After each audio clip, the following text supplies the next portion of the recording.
네, 안녕하세요. 테슬라 투자로 은퇴하기 아트람TV입니다. 오늘 주제는요, 테슬라 가장 효율성 높은 차.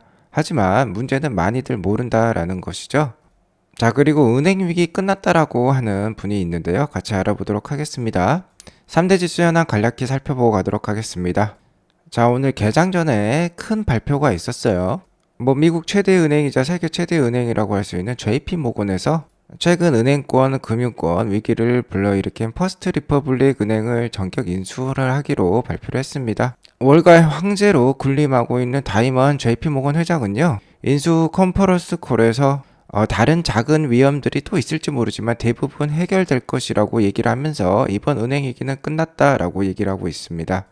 전문가들 역시 이를 JP 모건이 나서서 시장의 가장 큰 위험을 진압을 했다. 몇몇 은행들의 문제가 은행 위기 전체로 번지지는 않을 것이라며 시장에 안도감을 주는 발언들을 했는데요. 자, 그러면서 장 초반에는 이렇게 좀 상승하는 모습으로 시작을 하려고 했습니다.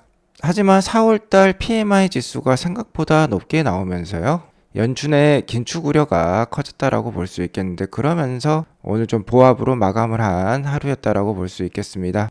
기준금리 인상 우려에 따라 10년물 국채금리도 다소 큰 폭으로 올랐고요. 다만 유가는 다소 빠지는 모습을 보여주면서 75불 정도로 마감을 했습니다. 자, 이제 시장은 코앞으로 다가온 5월 3일에 있을 FOMC 회의와 함께 5월 4일에 애플의 실적 발표를 주시 중에 있다고 볼 수 있겠어요. 오늘 퍼스트 리퍼블릭 은행을 인수하기로 발표한 JP모건은 2% 이상 상승하는 좋은 모습 보여주었고요. 유가 하락에 따라 에너지 주식들은 좀 약했습니다. 엔비디아는 기관들의 AI 최선호주로 꼽히면서 오늘 4% 이상 상승하는 모습을 보여주었고요. 아마존은 최근 클라우드 부분 성장이 좀 더디다라는 평가를 받으면서 오늘 3% 정도 하락을 보여주었습니다. 테슬라는 지속적으로 매크로 이슈가 좀 작용하는 것 같아요. 그래도 전주 이틀 연속 반등하는 모습을 보여주었기 때문에 오늘은 다소 하락하는 모습을 보여주었습니다. 나스닥 일봉 차트를 보면 오늘 0.11% 정도 하락하는 보합권의 모습을 보여주었는데요. 상승과 하락의 갈림길에 있다라고 볼 수 있겠습니다. 오늘 윗꼬리도 길게 달고 밑꼬리도 길게 달 십자형 봉의 모습을 보여주었는데요. 매수세와 매도세가 치열하게 공방을 하고 있는 그런 상황이라고 볼 수 있겠어요. 역시 12,300선 돌파가 중요하다라고 볼 수 있겠고요. 자, 오늘의 이러한 롤러코스터 장세는 호재와 악재의 싸움 때문이라고 볼 수 있겠죠. JP모건에서 퍼스트 리퍼블릭 은행을 인수를 하면서 은행권 위기는 저하가 됐습니다. 자, 이는 시장의 좋은 요인이라고 볼 수 있겠죠. 은행권 위기가 줄어들었다라는 뜻인데요. 여기에 더불어서 PMI가 상승을 보여주었어요. 경기가 다시 한번 반등하는 국면이지 않겠느냐, 이것도 좋은 신호라고 볼 수 있겠죠. 하지만 이렇게 이 두 개 요인은요, 연준의 긴축 우려를 키울 수 있는 요인이라고 볼 수 있겠죠. 아무래도 경기가 안 좋으면 안 좋을수록 연준이 긴축을 세게 할 수 없겠죠. 하지만 경기의 반등 국면이 보인다면 연준은 긴축을 더욱더 강화시킬 수밖에 없을 것입니다. 자, 그렇기 때문에 이 두 가지 요인과 이 한 가지 요인이 싸우면서 오늘 횡보했다, 보합을 했다라고 볼 수 있을 것 같은데요. 제가 최근 방송에서 퍼스트 리퍼블릭 은행에 남은 자산이 한 100빌리언 정도 있다라고 했는데, 이 자산을 대형 은행에게 강매 중에 있다라고 말씀을 드렸었죠. 자, 이를 JP모건에서 전격 인수하기로 발표를 한 것입니다. 아무래도 인수를 하지 않았을 때 그 파장, 그 비용이 더 높게 판단된 것으로 여겨집니다. 실제로 연준보다 더 중앙은행 같은 역할을 하고 있는 게 JP모건인 것 같아요. 지난 2008년 금융위기 때도 워싱턴 뮤추얼 은행을 인수를 하면서 금융위기 때도 구원투수로 나섰는데요. 이번에도 구원투수로 나서는 것 같습니다. 아무튼 퍼스트 리퍼블릭 은행이 이제 파산을 했기 때문에 이를 JP모건에서 인수를 했다라고 볼 수 있는데, 미국 역사상 두 번째로 큰 은행 파산이라고 합니다. 첫 번째는 2008년 금융위기 당시 워싱턴 뮤추얼 은행인데 이게 307빌리언에 달했고요. 퍼스트 리퍼블릭 은행의 전체 자산은 229빌리언까지 달했었다라고 합니다. 자, 3등과 4등이 SVB랑 시그니처 은행이에요. 최근에 파산한 은행들인데, 실제로 이런 은행들의 규모로 보면 최근에 금융위기가 은행권 위기가 상당히 큰 것도 같습니다. 하지만 이미 2008년때 예방주사를 맞아놓은 미국 금융권 은행권이기 때문에 그나마 이렇게 강력하게 얘기를 할 수 있는 것 같아요. 제이미 다이먼 JP모건 회장은 이번 은행 위기는 거의 끝났다라고 강력하게 또 얘기를 하고 있습니다. 그리고 시장에 좀 두 번째로 좋은 호재라고 말씀드릴 수 있는 게 PMI 지수의 반등이에요. 자, PMI 지수가 한 40 언저리일 때가 미국 주식시장의 바닥일 때가 많았는데요. 지난 2020년 코로나 상황 때도 거의 41 정도, 42 정도까지 내려오면서 이렇게 반등을 보여줬던 PMI 지수고, PMI 지수가 반등을 하자 주가도 급반등을 보여주었었는데요. 최근에도 계속해서 하락하는 모습이었는데 이번 달 4월 달에요. 반등을 보여주었습니다. 5월 1일에 발표되었던 4월달 PMI가 47.2에 나오면서 예측치랑 이전치를 모두 상회하는 모습을 보여주었습니다. 아직은 50보다는 낮아요. 50보다 낮다라는 건 아직 경기 수축 국면이다라고 볼 수 있겠는데, 그래도 예측치랑 이전보다 높게 나왔기 때문에 경기 반등에 좋은 신호일 수도 있겠습니다.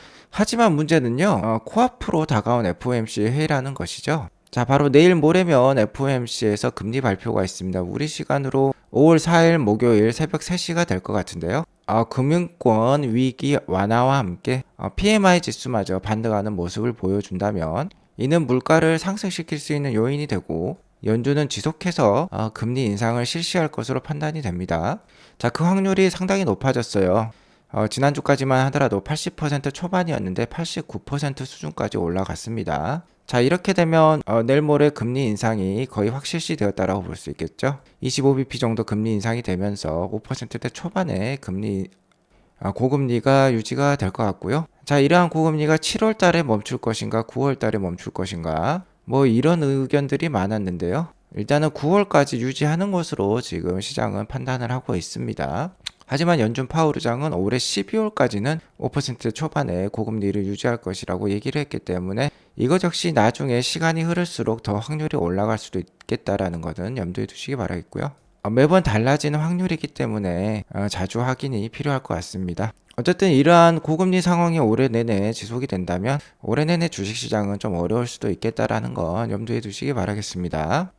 테슬라는 금일 1.51% 하락한 161.83불로 마감을 했는데요. 자, 이틀 연속 그래도 비교적 좋은 반등이 일어난 다음에 단기 차익 매물이 좀 나온 것으로 판단이 들고요. 전반적으로 추세는 하락세에 있습니다만 지난 1월달 갭 상승이 나왔던 한 150불대 이상에 계속 위치를 하고 있기 때문에 150불만 깨지 않는다면 어느 정도 반등세가 이어질 수도 있겠다라는 것은 염두에 두시기 바라겠고요.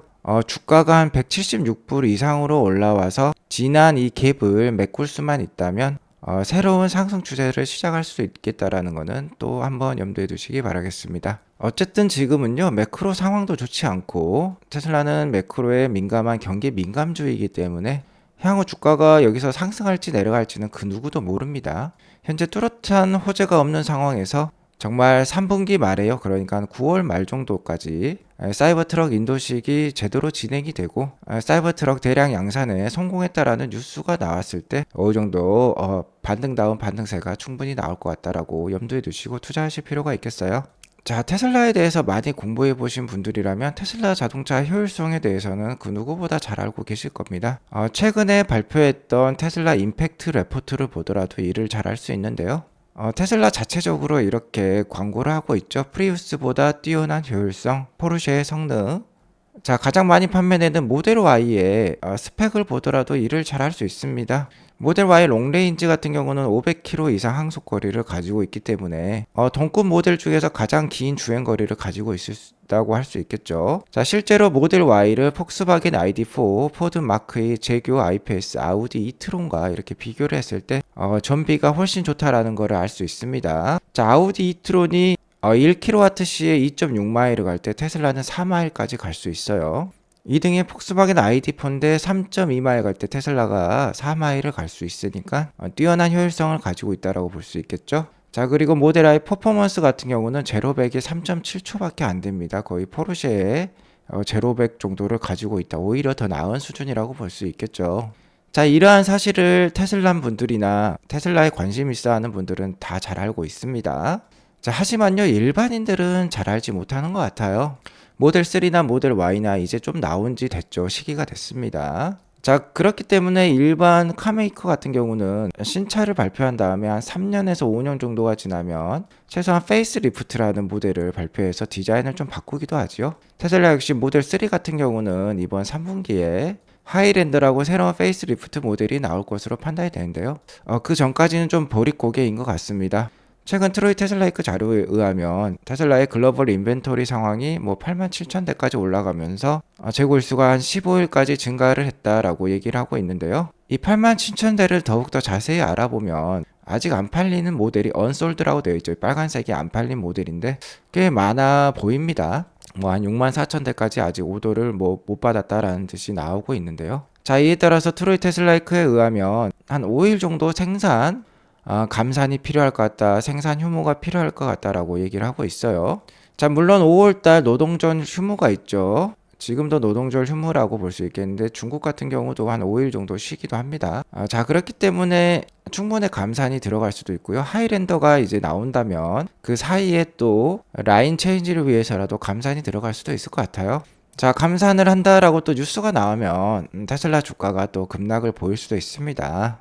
감정 조절 잘 하시면서 보수적인 투자, 충분히 현금을 유지한 상황에서 많이 급락했을 때도 충분히 대응할 수 있는 투자, 그런 투자 이어나가시면 좋을 것 같고요. 자, 아무튼 오더 감소 이슈가 아직도 불거지는 것 같습니다. 최근 1분기 1월 달에도 뭐 15%, 20% 가까운 가격 인하가 있었지만 매크로 상황이 워낙 안 좋기 때문에, 금리가 워낙 높기 때문에 테슬라는 충분한 오더를 확보하는 데 지금 어려움을 겪는 것 같습니다. 자, 이에 따라서 게리 블랙 역시 뭐 모델 Y를 추가적으로 2,000불 정도 가격 인하를 하는 건 고객들에게 그게 크게 와닿지가 않는다, 그런 거 하지 말고 차라리 이 가격 인하할 돈으로 광고를 하자. 광고를 하면 테슬라를 모르는 사람들에게도 테슬라를 홍보할 수 있고, 테슬라의 이런 성능과 효율성을 극적으로 홍보할 수 있고, 테슬라 차량 가격이 그렇게 비싸지 않다라는 것도 얘기를 할 수 있다라는 거죠.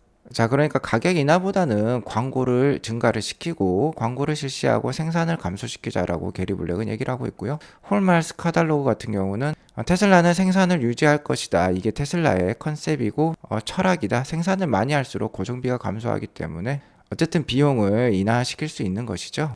대신에 테슬라의 철학대로 가격을 인하해서 최대한 많이 팔아가지고 향후에 있을 FSD 베타에 소프트웨어 이익으로 일을 많이 하자라는 것이죠. 자, 너무나도 어려운 문제이고 소비자의 심리도 읽어내기가 쉽지 않고요. 향후 매크로 상황도 어떻게 진행될지 모릅니다. 자, 그렇기 때문에 어느 때보다도 불확실성이 높은 시기라고 볼 수 있겠는데요. 다만 확실하게 말씀드릴 수 있는 부분은 역시 신규 차종이 나와야 된다라는 것입니다. 신규 차종 발표를 통해서 진입 가능한 시장이 늘어날 수 있는 것이죠.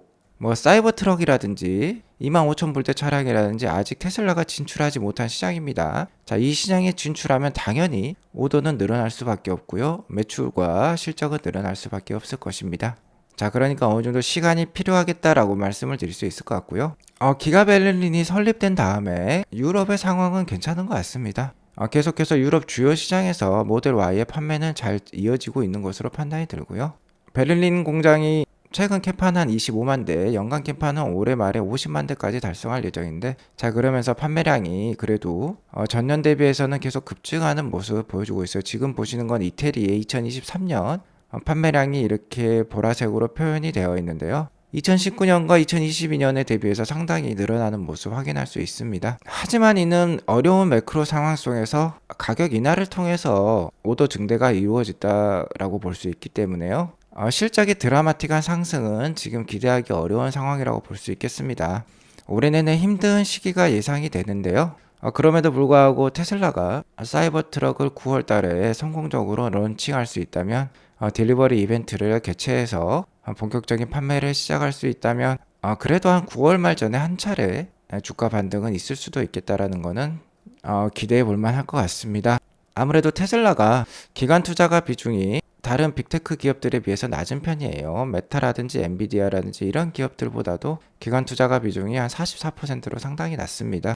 그렇기 때문에 변동성이 심하기 때문에 하루하루 감정 관리를 잘 하시면서 장기 투자 이어나가시면 좋을 것 같아요. 최소한 뭐 2년에서 아크 인베스트먼트가 얘기하는 2027년까지 앞으로 한 4년 정도 남았죠. 이 정도의 투자 기간을 목표로 세우고 힘든 시기 잘 견뎌내시기 바라겠습니다. 자, 오늘 이것으로 방송을 마치겠고요. 오늘 방송이 도움이 되었으면 구독과 좋아요 알람 설정 꼭 눌러주세요.